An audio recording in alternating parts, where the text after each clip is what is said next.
What's up, everybody? New year, same sponsors. We're talking about Elite Sports, the only apparel company that's got our merch squaring around. We're talking about ELETE sports.com. They got everything from squaring around. They also sponsor their own athletes. So if you're trying to get some custom merch for your family, you're looking for a good gift, shop EliteSports.com. Use code SQUARE at checkout to get a nice discount.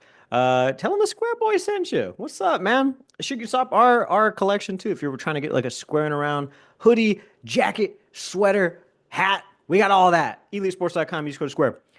One of the best things you can have is home field advantage. We have that same thing. Use code SQUARE at checkout, homefield.com. You can shop everywhere. Not really Texas State, but I guarantee you if you buy something and you bother them enough, like I've been doing in the off season, eventually one day, like a phoenix, we shall rise. Homefield.com, use code SQUARE at checkout. Well, I did. What is up, everyone? Squaring Around Podcast. I am the Texas State Sports Prez, Andrew Zimmel. That is our. Oh my God, dude. What the hell?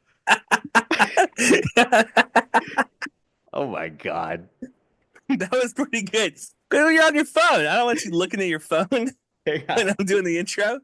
That was funny. I'm sorry. That was a good one. You didn't see that one coming, did you? I did not. All right, I'm ready. What is up, everybody? I am the Texas State Sports Prez, Andrew Zimmel. That is my gorgeous co-host, Jacob Rodriguez. Thank you for listening and subscribing to the Squaring Around podcast. Please subscribe. Let's get those numbers up. We have a great show for you today. Jacob, once a year, decides to go get us a track athlete. Once a year, he's like, we need to go get somebody that runs. And I'm like, in the middle of basketball season? He goes, yeah, go get Drew. So that's what especially in the middle of basketball season. What are we talking about? The team's 12 did a great 11, job, guys. It was an incredible job. It's an incredible pod. Jacob, where do you want to go? Do you want to talk about your thought process to go get another track athlete, or the fact that this is a guy that you've had a hard on for since August because he's a dual sport athlete? Dude, well, first of all, yes. And secondly, secondly, when Drew starts posting these times that he's posted, I think like he was like half a second or a second and a half away from like setting a school record actually. Like a week ago, 2 weeks ago. We were talking to him on February the 4th. So he's gonna end up running another meet, I think, on Saturday, where they fly out to there's like a select few people go into a certain meet. Whatever. Regardless, he's posting some crazy times right now in the indoor season. As the team gets ready to make the turn for the outdoor season, I'm expecting big things for our boy Drew Donley, who I've always thought was the X Factor wide receiver You for know, the Bobcats. and I'll be honest with you, I like Drew. And we'll hear from him here in a second. But every week when you were like Drew Donley, X Factor, I'm like, are we sure that this is like not the offensive line, the X Factor, not like the secondary, the X Factor? Yeah, offensive line this year is pretty much the story of the whole season. He's like this wide receiver who gets a couple of snaps a game is the X Factor. It's like, all right, cool. I'll take his word for it. But it's literally just because of how much I love track guys, dude. That's really what it boils down to. No, exactly. 100%. You are 100% a track guy through and through, which, shout out. Everybody has a thing. I like baseball. Sins of my father. What can I say? Yeah. But it's funny that you like the thing that you're good at, and I hate the thing that I am because I cannot stand fat basketball players. I just can't. Luka, Jokic, Raymond Felton. Those guys playing, I just hated them. And now they've all lost a little bit of weight. I think it's an Ozempic problem in the NBA. Dude, you forgot the fattest one of them all, Fred VanVleet. Don't you think I forgot about you, Fred? You fat bastard. I hate you, dog. So anyway, it's funny in that way. And then the other thing is fat baseball players I do like though. I like a fat lefty. Oh yeah, a hefty lefty. CC Sabathia lost a lot of weight. Shout out. Yeah. Hall of Famer. Put some respect on his name. Cooperstown. CC Ewins Cooperstown. He needs to go to some CC Pizza because the dude lost too much weight. Yeah. We used to say that he CC's everything he eats. I felt like such a jackass for asking this question to Drew while we were not recording. It was right before you joined the call. But I was like, because he pretty much called me old, but he was like, crazy that 2020 was 5 years ago. And I was like, geez, thanks for bringing that up. But I was like, yeah, now I go to the Square and I go to like Hive or the Vault, or I was like, is it Hive or the Vault? I don't forget what it's called now, Drew. And he was like, I don't know, I don't spend a lot of time on the Square. And I was like, that makes sense Wow. because you're an elite athlete and I'm just a loser. Time out. Run that one back. We just had Alex on, 2 weeks ago? Who's there all the time? You saying Alex isn't an elite athlete? Oh, true. Is Hmm. okay. Alex was not even quick or fast though. I don't remember him breaking out on the Wow. fast breaks. Wow. Okay. I'm going to remember that. He was a shooter who could shoot from range, and he was a great defensive player. He's 100% a glue guy. Glue guy for sure. Glue guy for sure. We actually debated this, and then we're preempting this interview. We'll get to the interview. We argued about this on Friday night. It was me and a couple high school buddies. We're in town, and we were arguing about who the glue guy is in our group. And I was like, I'm 100% not the glue guy.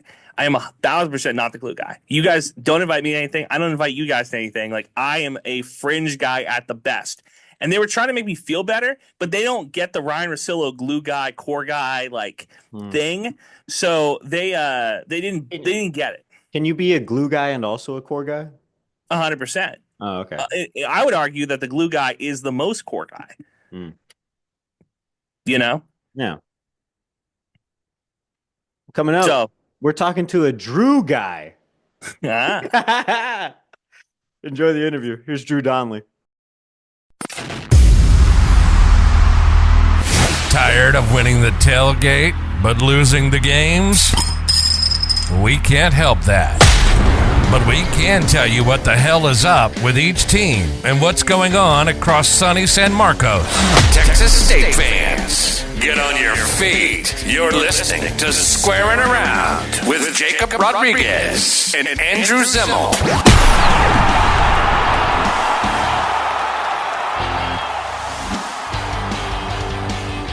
What's up, everybody? Welcome back to the show. I'm Jacob Rodriguez. That's the Texas State Sports Press, Andrew Zimmel. This week on Squaring Around, we're super proud to be joined by Drew Donley, which I think I can say without a shadow of a doubt, but Drew, you might be able to correct me. The fastest man on campus? Question mark? Are you? I don't know. I mean, I'm sure there's some guys out there that, ran in high school that are just being students right now, but Lurking I hope at so. I don't know how many of those dudes at the frat house can run like that, though. That's like that Ole Miss story where, they took out the punter from the frat house. Or he just showed up on game day. Oh, yeah. And then Ready he to go? came and started putting. But I think Could you feel like imagine? track and field is so different, though. It's the truest sport, I feel like. Because when you win, it's like domination. When you lose, you feel like you're the worst person in the entire world. You ever tried Right. boxing? Oh, I guess that's true. I was gonna say I like track as much as the next guy. Domination, bro. You get knocked out. Pretty Yeah. different feel. That's true. I guess, yeah, okay, whatever. Of the non-contact sports. But track is like contact, full body contact, too, Your joints? Yeah. Arthritis waits for no man, Andrew Zimmel. I'm just saying. I see your TKO and I raise you arthritis. All right. You got me. I have the trump card CTE, but you know what? That's fine. We'll keep it moving. Well, Keep it first things first, Drew, because I know you're from the Dallas area. Do you have any reaction to the Dallas Maverick stuff that's going on? You must wake up night and day thinking about this stuff. It made me sick thinking. I mean, Luka's he's one of the greatest of all times. I mean, how do you trade him? I mean, they didn't even window shop for him. They didn't even shop for him. They could have gotten a bunch of other people, but yeah, I'm sick to my stomach. He was one of the reasons I just turned on the Mavs and watched him. I haven't watched him in a couple weeks because he hasn't been playing. Yeah, no, that's a good point. Jacob tried to trade me for Zach Webb last season, but they couldn't get the contracts right. Yeah, I was trying to get Kef too in a package deal. It didn't work out, so had to shop around. I understand. As an overweight European, it's tough. You're all of a sudden your organization starts just trying to sell you to different places. It's like 270's fat now. What's going on here? What's happening? Yeah. Didn't look too. That's great. I can't believe that. It's like the whole James Harden in a fat suit thing, though. I guess you never really know where you stand. Whatever. I thought they were going to try to build around Luka for years, but Me too, buddy. Sucks to be sucks to be Dallas. World. I had to ask you that because I knew you're from the Dallas area. yeah. Well, so how soon, from when you showed up on campus for football, did Coach Frazier try to get you onto the track team? That's what I was. Honestly, so I showed up in January of 23. Yeah. So I honestly, they didn't really reach out to me. I think just out of respect for me playing football and all that stuff. But after my junior season, I reached out to them and I was on a run, but then I ended up having to have back surgery. So, you know, I uh I was like, I'm not graduating college before I not run track. I got to run before I graduate and leave. So how walk us through the like mental fortitude that takes. Like what went into that decision to want to run track? Well, so in high school, I was really like considering just running track out of high school. Um, and so I was like, I was contemplating it and whatever. And I was like, at the end of the day, you can stop playing football and run track, but you can't stop running track and play football. So like you can quit football and run track, but you can't quit track and then start playing football your senior year. Gotcha. And Okay. so like I went to Cincinnati. I played football at Cincinnati my first 2 years, and I was trying to run track there, but then I ended up transferring, and then I didn't want to run track like the same month I transferred here, and then I got hurt. So it was like I knew I was going to run at some point. I just didn't. It kept getting delayed and delayed. Well, it's kind of cool you got to do it though. So what was Yeah. it? What was the decision to go to Cincinnati out of or out of high school? So I was actually committed to Ole Miss, and then some things happened. I had a knee surgery, and I had to decommit from there. And then really, I just was weighing my options. I had like two weeks before signing day to choose another school, and so it was like between like Boise State, Tulsa, Cincy. There was a couple like Northwestern I was thinking about, and then Cincinnati just called Oh. me, and they were really just like I feel like they wanted me the most, and I was like, you know what, I want to go where somewhere that wants me because that's where you're gonna have the best opportunity to play. So And you had an offer from GJ, right, out of Hawaii, right, at the time or yeah, same he time? was actually my first offer out of high school. So you guys, Wow. yeah. Go So way full back. circle. Yeah, How was Cincinnati? it was good. It was Little my Skyline freshman Chili year. action? Yeah, no, I never ate there. But no, it was fun. My freshman year, came in and I was on scout team, so I was going against Sauce Gardner every day. Just, Ooh. I mean, every day at practice going against him. But then we went to the playoffs my freshman year, so that was a pretty cool experience to get to play Alabama my freshman year. Um, I mean, obviously, I wasn't playing much. I was more of a special teams guy, but it was a really cool experience. I've never rooted against Bama harder than that year that Cincinnati played them. I was I I was know. all in on the Bearcats, and it was really cool because that was like the first. Wasn't that the first Group of Five school that got into the playoffs? Yeah. Yeah, And now they're in the Big 12, but yeah, at the time it was like a big deal. It's like, oh man, like the little guys have a shot, and then you guys I got know. absolutely shot up, and then it was like, oh, I maybe the little know. guys don't have a shot anymore. I know. It was cool. Their running back got tackled. And I was standing on the sideline, and like he stood up next to me, and I mean his calves were about the size of my quads, and I was like, oh my gosh, it was Different crazy. sport, different sport, Yeah, right? SEC football just means more, brother. yeah. Well, so now, like, when you look across like the lines in track and field, do you ever see a guy that you're like, oh wow, that guy's built different in the Sun Belt, or do you not experience that? Yeah, I mean, I really don't pay attention. I just because if I start looking around, I'm like, you know, I'm a skinny dude, and but yeah, no, if I look around during the track meets, I can't do that. I just have to. I just look down my lane and just stay with that and just run my race.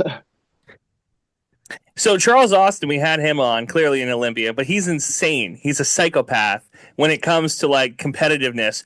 Do you feel like that too? Like, what's your level if you had to go like one normal person, 10 Hannibal Lecter level of competitiveness? Where are you ranking?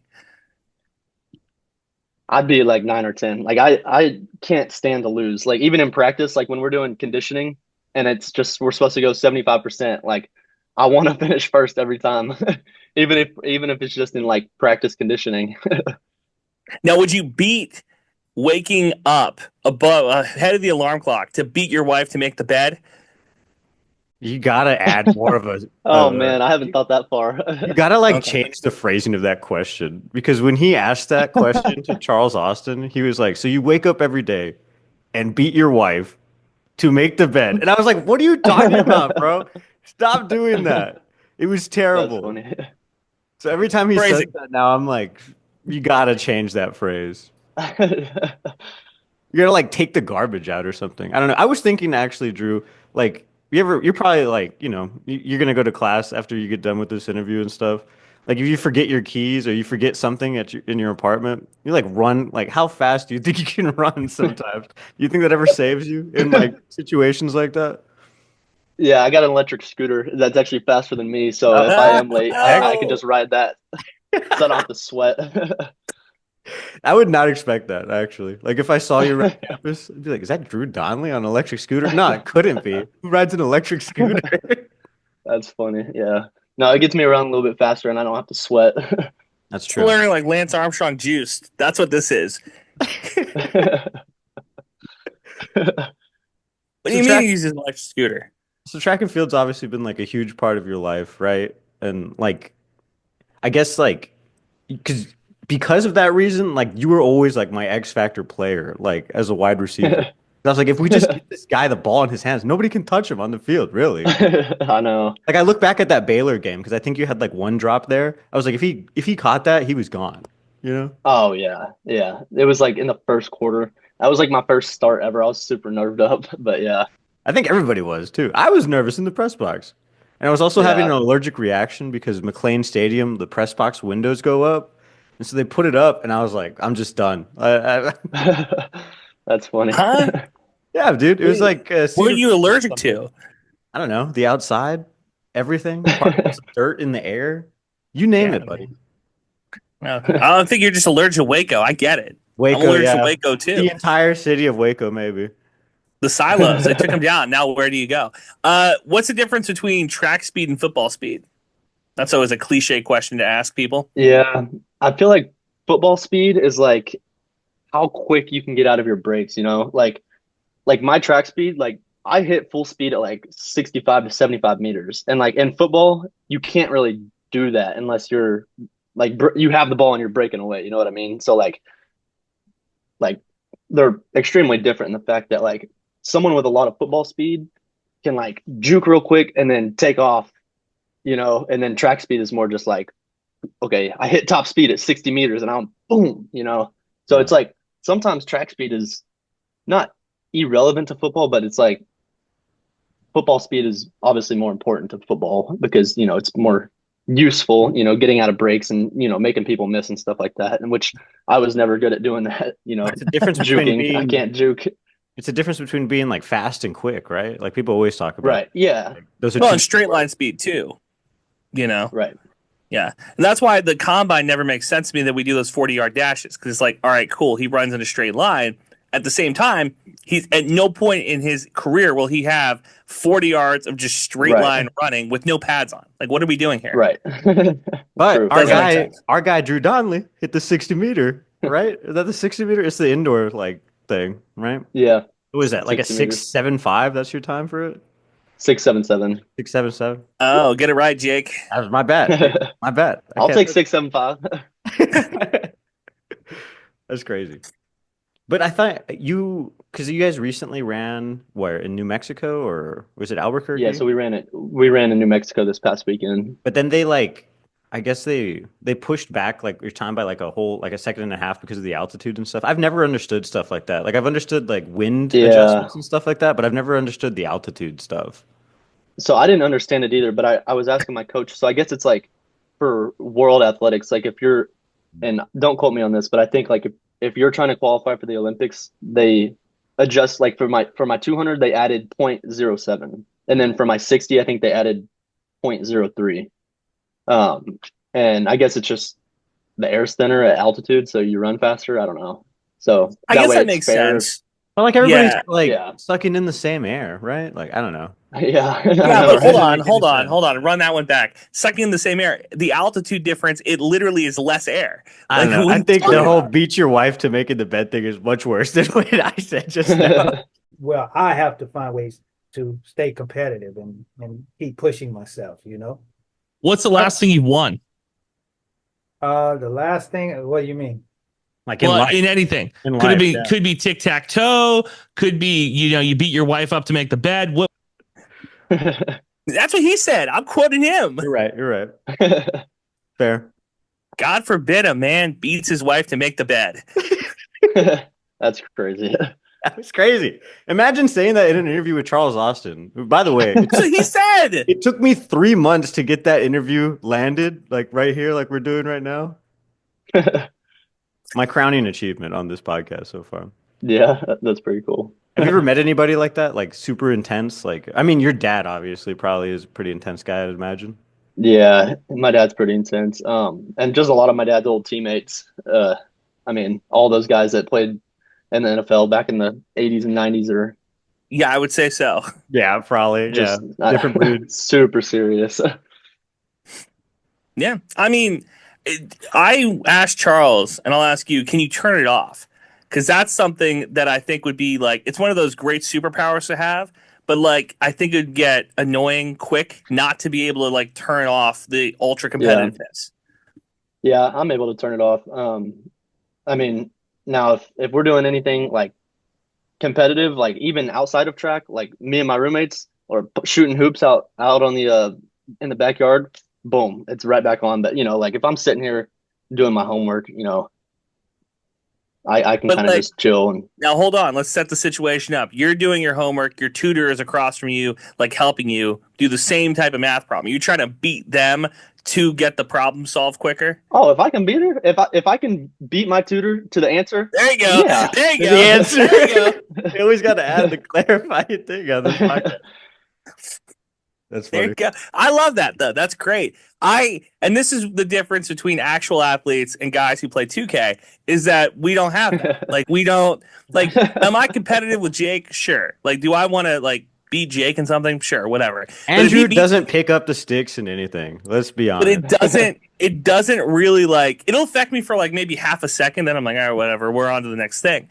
On to Cincinnati. I think that makes me a really good loser in a lot of ways. I think that's, Yeah. they talk about being good winners. I think I'm a great loser because it just doesn't rattle me. Well, but Andrew's super Yeah. competitive in the professional sphere, like he sees a LinkedIn update, he's right there. He's got a screenshot for it. He's ready to update his resume. He's, that's Yeah. a different level.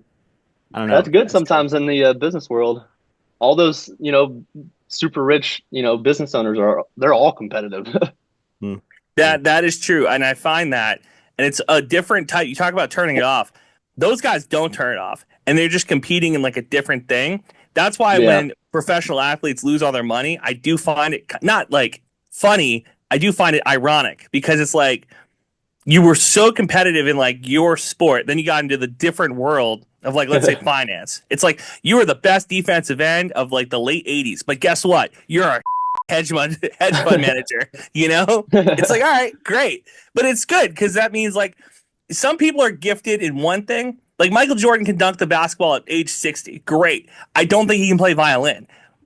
Right. I like that. It's good. A problem would be if you were like the fastest guy on campus and you had like some sort of like unique ability to sing. Then I'd have an issue. Yeah. Yeah. Dude, well, the star running back in my high school, Trevor Spates, he ended up playing at Stanford, then he played at Notre Dame. But I totally Both sides of the rivalry. Shout out. I pulled my groin in high school back when I was a track star, Drew, when I was young and beautiful. But I pulled my groin right against him in practice, and then like I pretty much just had to scratch like at district that year because I was just like I can't run right now. But it was like a big like story in South Texas that he was like playing the violin. He's signed to Stanford, and so he was like that guy. He was like a well-rounded like sport athlete, He was Good like for him. Yeah. What's your favorite part of going to Texas State? Man, I really like being closer to home. Like I was so far from home, and I've been dating my girlfriend for 4 years now, and so Shout out. Shout out. be able to be closer to her. I like the city. There's a lot to do. I really like the church I go to. Really all the guys on the football team and the track team are good guys. I mean, I live with two of the football players, so I mean, really everything about Texas State. I love it, honestly. That's a great recruiting pitch. We cut these up and we Yeah. send them to high school kids unsolicited. No, let me ask you this, Drew, because you were recruited by GJ at Hawaii, right? And then you were re-recruited by him at Texas State. What was the difference in him as a recruiter, from then to then? Like, did you see the pitch change, or did anything change between you and him? The he really like the way he recruits is like by building relationships, and like that's super important to me. That's the way I want to do business whenever I'm older. And so it kind of resonated with me. Because in high school, he would always call me and check in on me. Like even if it was outside of football, just be like, "Hey man, how's your family doing?" All this stuff. And then whenever I entered the transfer portal, it was really the same thing. He was like, man, I just want to, continue to build our relationship, take care of you and all that stuff. And I was like, he was the same guy, from Hawaii to here in his recruiting. It was just relationship based. It wasn't, oh, you're the, feeding me lies. It was just truly caring about me, and that's what I value as a person too. That's great. I like hearing stories like that because GJ seems like a really nice guy. He is, yeah, he's a really good dude. Yeah, and it sounds like he's a big football guy. So like we're talking like straight football dude. You bring him to a party, cannot talk about what's happening on E News. Didn't watch the Grammys. Does know what the coverage Kansas City will be running this Sunday, which I love. I love that. I don't know. You talk about a guy who can't turn it off, though. I feel like he's definitely one of those guys. He talked about playing like Monopoly or like add in CFB, and he was just like, I'll destroy anybody at this game. I'm like, oh my gosh, okay, all right, you got it, man. See, but again, that's another one. Like, if they did content and they were like, "Hey, Zimmel, Jake, go play Madden with like GJ," he could beat me 100-0. I'm not sweating. Like, I'm fine. This is what I would do in that scenario, though. I would give you the headset and I would get the sticks. Because I think 100%. I wouldn't be elite at the game, but I can hang for a while. And then Andrew, if he just gets inside some of these coaches' like mental, we're good. Oh, yeah, you're good. Dude, Andrew can mess with the best of them, as you probably have seen. But that makes me happy. Yeah, we got like a Mario and Luigi setup for like Mario Kart. You got it. You're throwing the shells, and I'm driving the car. 100%. We could do that. I'm in. What's the last conversation you had with GJ? Honestly, it was last week. I was leaving track practice, and they were all out there throwing on the football field, and I walked out there and gave him a hug, and he was just asking me how track was, how my family's doing, and I was asking him just about him too, and so we were just chopping it up. Cool, that's good. I had another question on that. What was your last conversation with GJ, Andrew? After the bowl game, I texted him or I DM'd him on Twitter and was like, "Coach, you don't understand how big of a deal this is that you keep winning these games. I'm really happy. I've never been prouder to be a Bobcat." Seen at like 3:32 p.m. It's like, all right, that's fine. Hit you with the like emoji. It's all good. I'm fine with it, dude. It's all good. I don't need that. Here's the thing. Out of my football coach, as a fan, and you'll get there one day, Drew, as an alum. What you want out of your football coach is you just want a guy who wins you games that you're supposed to win so that you can talk mess to your rivals. That's it. I'm not asking for a national championship. I'm not asking for a playoff of berth. I'm just saying beat UTSA, beat Sam Houston State, beat UNT every year, and I can go to those guys and be like, your team's dog. Like, we dog walked you. Sorry. Like, that's just how it goes. And, like, it gives me something, because if you don't give me ammunition to talk mess, you're going to lose me as a fan. That's just the facts. I had to deal for 4 years of people telling me my team was the worst team in the state. And here I am. I'm on the other side of it. Good. So, yeah. Oh, wait. Drew, can I ask you a question about the UTSA rivalry? Because you were there for 2 years. You kind of know the story. Like, do you think, number one, that it's a rivalry? And number two, like, what was last year like compared to this year winning? Yeah, I do think it's a rivalry just because, I mean, one, we're right down the road from each other. But, I mean, really just feels the same each year. Last year, I'm trying to remember. My memory is so bad. I mean, obviously we beat them this year, and I wonder if they had a bunch of transfers leaves or something, because this year, like, didn't we beat them by like 30 or something? Yeah, we did, boy. Yeah, we did. One of the best days of my life. That was fun. But no, those games are fun. It's like whenever you go out there and play, it's like you can feel there's a mutual respect, but it's also like a mutual like I want to beat you. You know what I mean? Little Like more fish. so than other teams. Yeah. Yeah, no, for sure. And I think it's definitely going to be crazy next year because we're going to go back to Yeah. the Alamo Dome and play there. I don't know. I feel like, I don't know. Best rivalry in Texas, maybe. In Texas, I don't know. Yeah. It was fun playing at the Alamo Dome last year or I guess 2 years ago. That Yeah, was 2 years my ago. yeah, that was a really fun game. How have you seen NIL impact like the football team? Has it impacted them all? I don't know. I mean, it's still so new. It's hard to see the impacts of it, you know. It's just and none of the guys really talk about it. It's kind of I wouldn't say it's behind the scenes, but it's just kind of like one of those things where it's like, it's happening. No one talks about it. It's just everyone's here to play football. That's good. The old school, we don't talk about it at the dinner table. We don't talk about money and finances in the Yeah. locker room. I'm here for that. That's great. That is like Yeah, what you want out of your football team. right. So back to the track stuff, Drew. Like, what are you chasing this year? For the Sun Belt in total, or like just like yourself? Like, are these like personal goals? Are these team goals? What do you got? I mean, really like I sat down at the beginning of this year and I'm a big like planner and like setting goals and stuff like that. And like really like I was super thankful just that God has given me this opportunity to be able to run track. And honestly, like I trained the month of December with my old coach from high school, and then also I've met with Coach Merritt here at Texas State, and I really just like are coming into track season with no expectations, because I haven't ran in 4 years. I've had back surgery, knee surgery.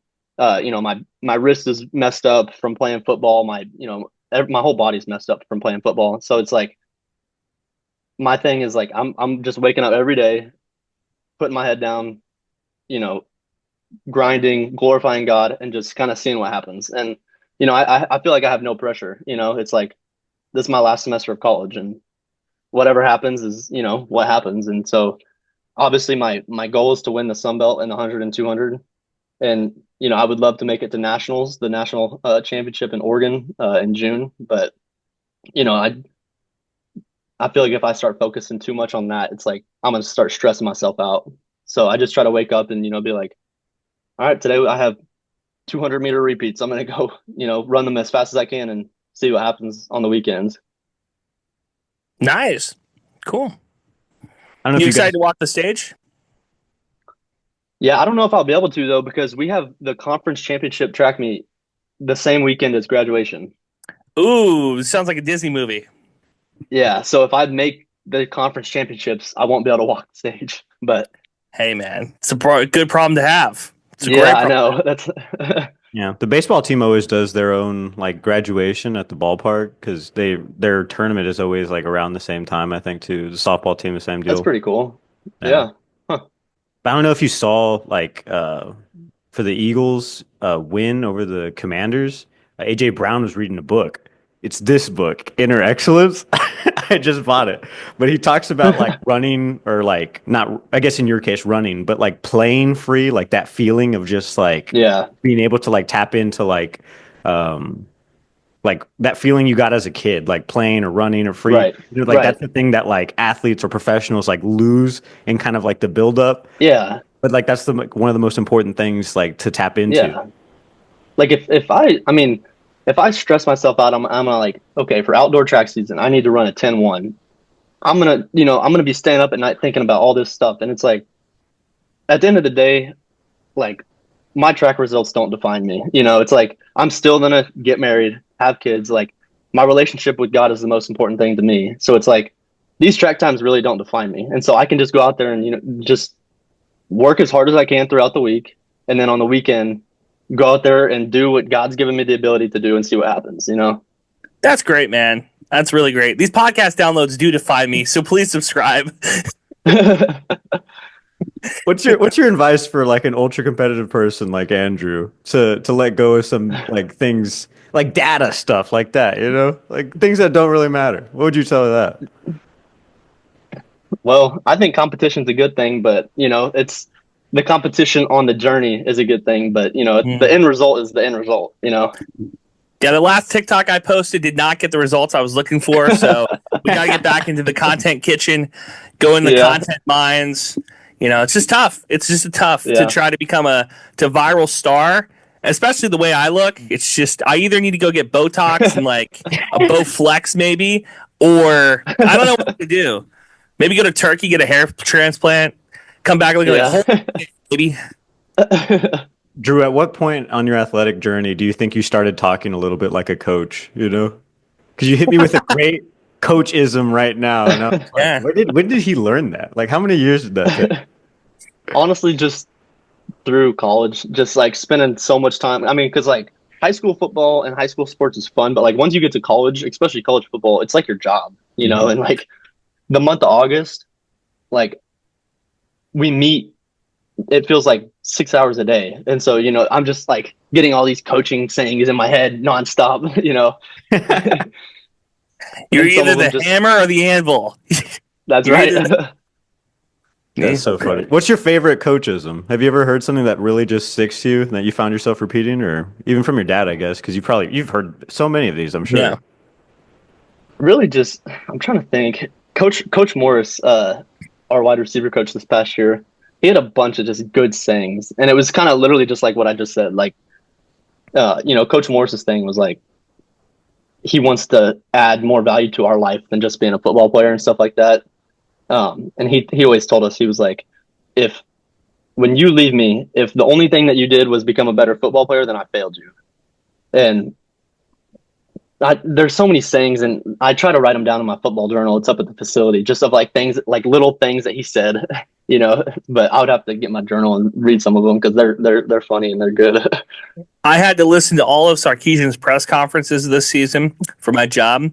If I hear the standard is the standard one more time, bro, oh my gosh, bro. Yeah. I'm losing my brains. It's like, Yeah. and now it slips in just the same way that you can kind of just slip into it. I'll be in team meetings here and be like, the standard is the standard. We just need to be better. We just need to It's just execute ingrained better. in your brain.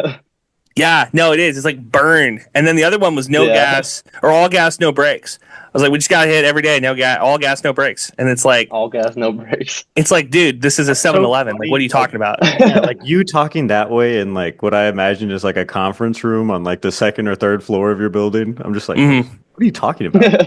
Radio guy, you're talking this? Yeah, we just need to get these ad sales up, guys. The standard. But is the standard. I've been like Yeah. sportsifying different like I guess like parts of my life to just like I guess process it better.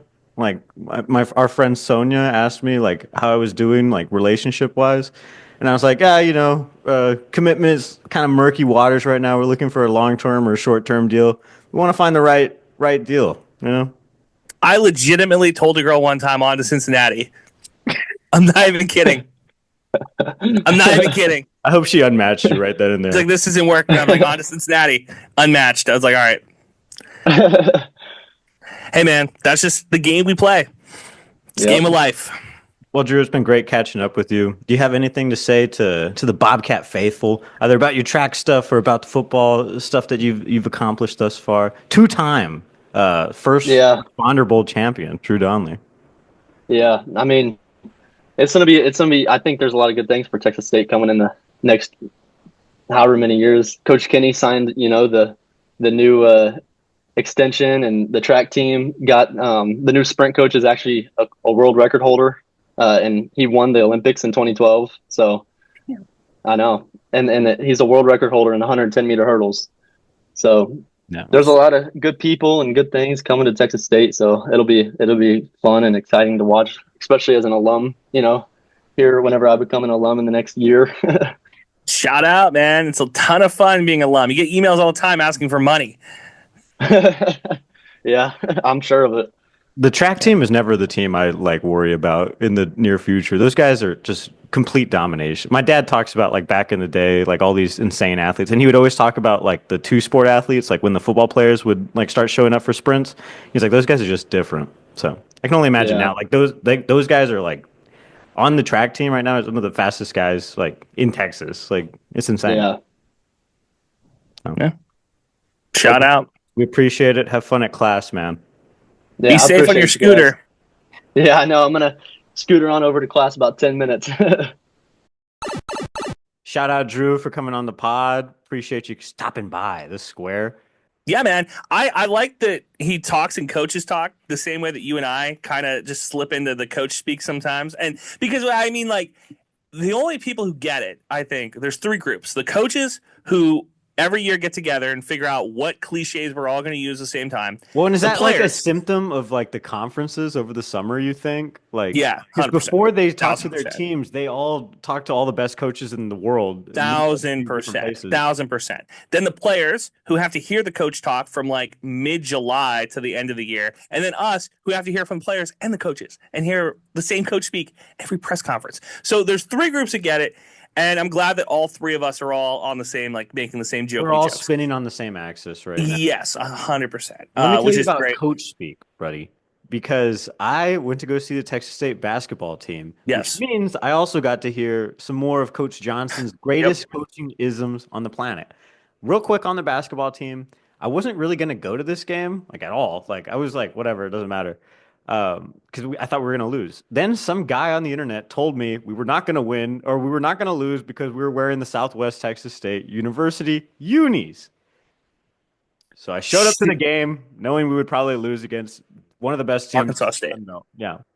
Here's my immediate thoughts from Andrew that I told Andrew actually over the weekend. In terms of like best Sun Belt teams I've ever seen play basketball, Arkansas State's not even close.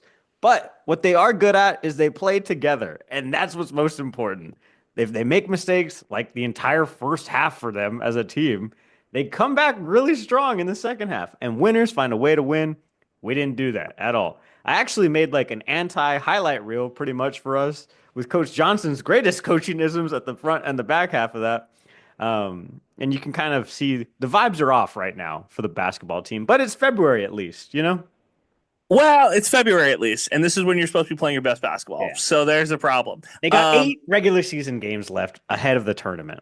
I think it's funny that you bring up the coaches speak and the power of friendship that Arkansas State's playing with, because that's truly an important part in college basketball today. Is that you have to have the camaraderie and all those guys on the same page, and whether it be because of injuries or because of personality or because of coaching, for whatever reason, Texas State does not feel like they're on the same page when it comes to this stuff. However, I do think that they have heard us complain enough about how bad the regular season titles are and how we want a Sun Belt title that it doesn't really matter. Maybe all it takes is one weekend for all these guys to get together and be like, guys, we got to play harder for coach. And then all of a sudden they win 4 games in March and hey, we're in the conference championship. Which is like what it feels like happens every year, which is what we were saying last week about Coach Johnson paying the bills on his Goodwill credit card, riding off into the sunset.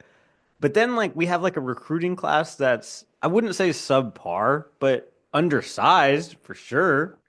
Yeah, I would say maybe not. I'm not going to say undersized because you're probably right about the undersized part. I'm thinking underutilized. I think it's a recruiting class that's underutilized. Like it doesn't seem like those guys who we recruited are like making the impact that I think he thought they would make. Does that make sense? Well, and here's, which is not good. Like if your immediate concern is like whether our point guard play is good or not, like Caden Gums is amazing. It's a miracle we were able to hold on to him in the offseason. This is not about him. Josh O'Gara, also amazing. Actually, he nearly kneed me in the face and politely got out of the way. So shout out Josh. Who else is really good on that team? Oh, Tylen Pope has been like really good, but they were trying to feed him in the middle for like pretty much half of the whole first half. Yeah, the adjustments on this team aren't very good. Yeah, so I saw them run the same play 6 times at least. So I'll tell you something you might not know, Jacob. I was not at that game. However, I was watching that game when you were texting me the updates. Really? I didn't want to upset you by because I knew you were watching. watching the debate thing that you were at. Yeah. So I had him up on my phone. Don't tell the kids, but I was watching the game out of the corner of my eye. Anna's always watching, huh? Daddy's always watching. I was watching the Big Texas brother's Bobcats. always watching. And I will say the women won. So I immediately was like, all right, well, this is not going to be one of those days where every team loses, which is good. We are in a position now between women's basketball and men's, and softball and baseball, we could have the quadfecta, which would be all 4 teams lose the same day, which is something that's only happened a handful of times in my life. That's been tough. Those days have been tough. Bobcat Radio, that next Monday those were not good days. Black Monday? Something like that. Something like that. Now, speaking of Black Monday, let's talk about the contract of TJ Johnson. Mm-hmm. Every week we come on this podcast, I have another gripe about the world's smartest fans, Bobcat fans. No, Andrew, it's so easy to do what we do, so I don't know why anybody else isn't doing it. First, it was the realignment stuff, and I was like, all right, it's kind of funny, whatever. Like, yeah, we're going to go to the ACC, boys, whatever. And then now we're talking firing Terrence Johnson. Is Terrence Johnson the Coach K of the Sun Belt? No, by no means. Is he a good coach? Yeah, probably. He's not getting fired. He's not getting fired. He's on contract to 2027. I don't think Don or Danfus have fired a coach outside of Spavital, have they? I don't think so. And the Spavital one, he had a year on the contract left. This guy has 2. And we just paid GJ all this money. I think that there are no hot seats right now in San Marcos. I think everybody has a cool seat currently. Yeah, I mean, that was definitely the vibe this weekend. Like, if you thought we were going to fire Coach Johnson, get ready for another 2 years of Coach Johnson, brother. Well, but here's the thing. I think this is. I don't even think that's a bad thing, though. I'm not mad about it at all. Danny Casper, if people remember, went through a very similar run in our first 2 years on campus. So it'd be like 2016, 2017. There was a couple of bad seasons strung together. And then 2018, 2019 was great. So it was like, all right, we're keeping this guy. I just don't think that there is a world where he leaves. Yeah. It just doesn't. Well, it just doesn't sit. It doesn't pass the smell test to me. I'm going to keep it a buck. As long as we stay in the Sun Belt, this is pretty much what we're going to go through. We're going to have seasons that are really good. We're going to have seasons that are kind of mid, like we're experiencing now. And if you're a fan of the podcast, you'll know we've had 2 seasons of mid teams pretty much. I mean, nothing to really write home about except when the women went on a championship level run. What was that, last year?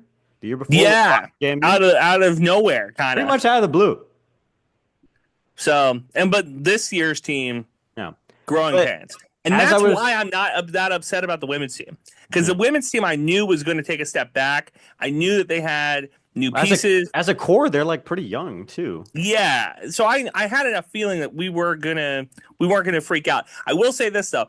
Shea Holly at UT, could you imagine if she came to Texas State? She's like a 7th year, 8th year. Like, we could have had 8 years of Shea Holly at Texas State. We would be a different team. That's all. I'll leave it at that. Yeah. But anyway, it's, she's really good. People forget for a while, basketball was buttery in our biscuits. If there's any team. Put the photo up right now of me being hid by a cheerleader. Basketball was buttery in our biscuits for a long time when football couldn't get the thing together. So I'm just saying, like, if there's any teams that should be extended some grace, it's every team that plays in the springtime. Yeah, that's true. And track, too, has been paying our bills for the longest time. Yeah, right. Softball and baseball start this month. Are you, what's the level of excitement? Bro, I'm through the roof. Look at this. Mustache watch. Watch. We're growing it in. So this is only 4 days into the mustache journey. I saw a dude, a Quattro Corners cartel member, shouted me out in the hallway of the basketball game and was like, yo, grow the mustache out. And I was like, it's work in progress. So this is a work in progress, avidly speaking.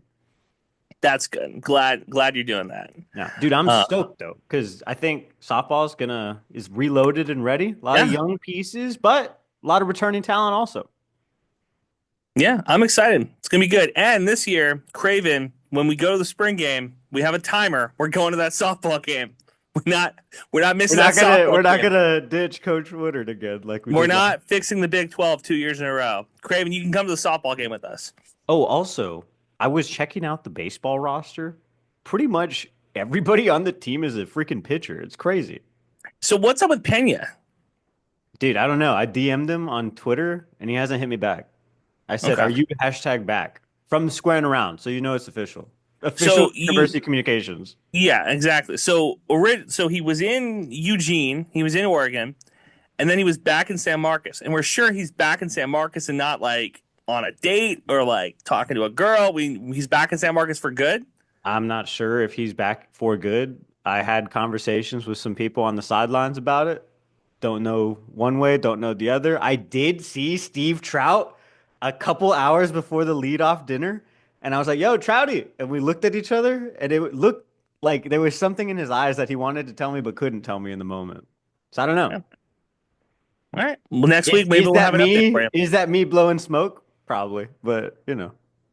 Next week we'll have some answers. Yeah. Men's basketball plays ODU on Wednesday. It should be a winnable game. They should win that game. I will see.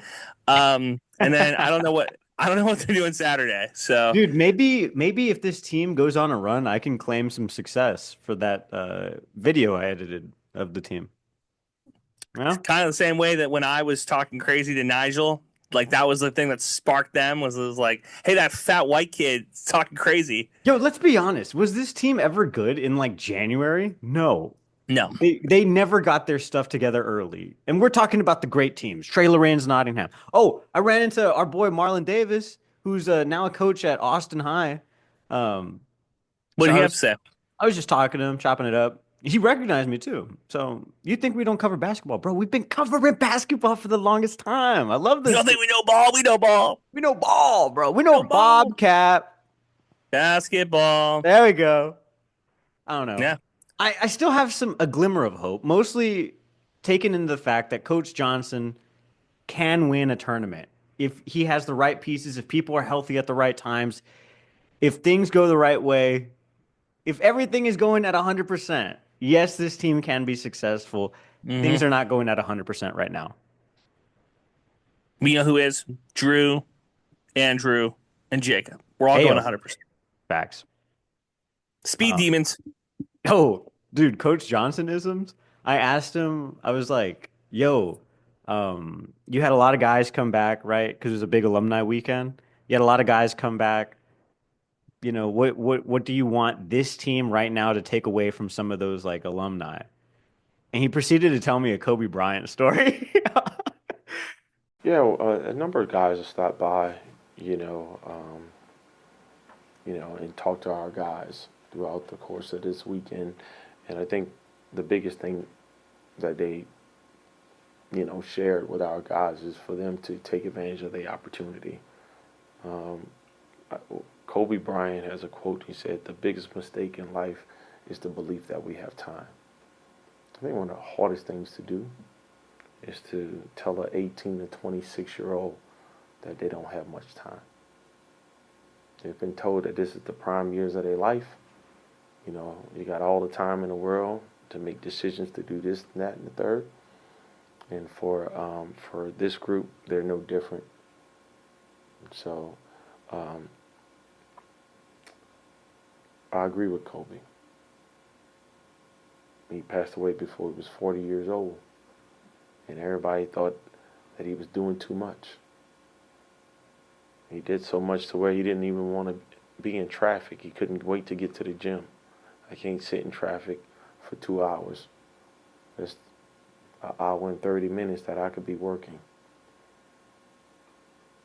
Little did we know he didn't have much time. Little do they know, they don't have much time. Most of these guys have more basketball played than ahead of them. We have 6 seniors and 5 juniors.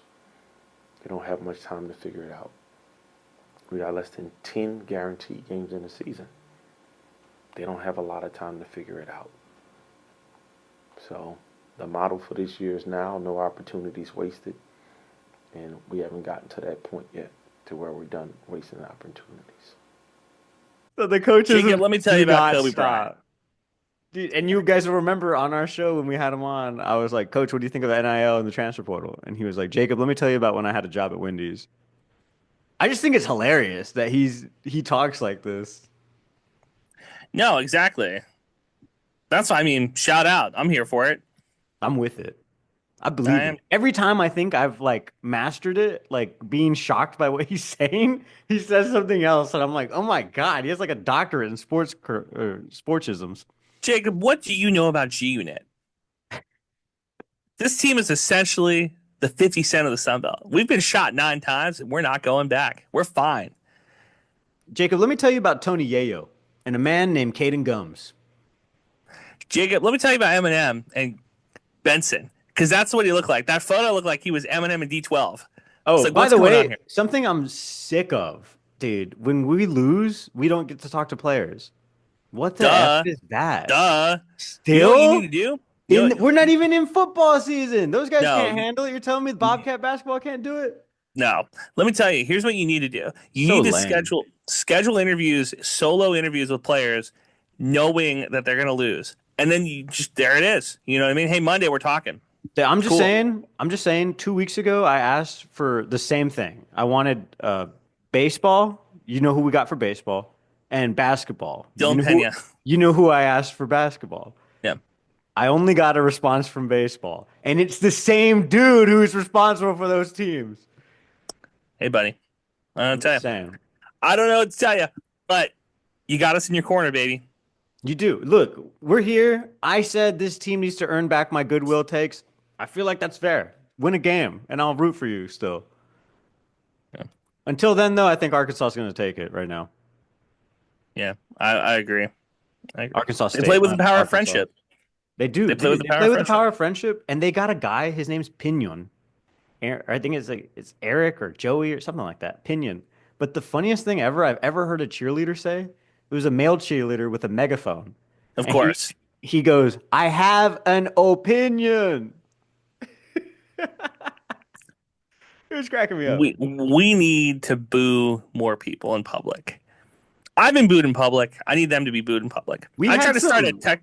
When I we tried were to the start a Texas baseline State bums, champ. when we were the baseline bums, we had really good things that we were saying at players. I had a guy take off his shooting sleeve because I was like, "Take it off! You can't shoot!" I bullied him into taking off his shooting sleeve. I tried to start a Texas State chant my freshman year at a baseball game, and I got booed. That's crazy. It's like, sit down. It's like, damn. Tough. Thanks for squaring, everybody. Yeah. Shout out Drew Donley. Appreciate it, man. We don't need no badges. I don't have to show you any stinking badges. Better not come any closer. Thanks for listening. New episodes out every Thursday. Follow the boys on Twitter. Eat 'em up. Eat 'em up.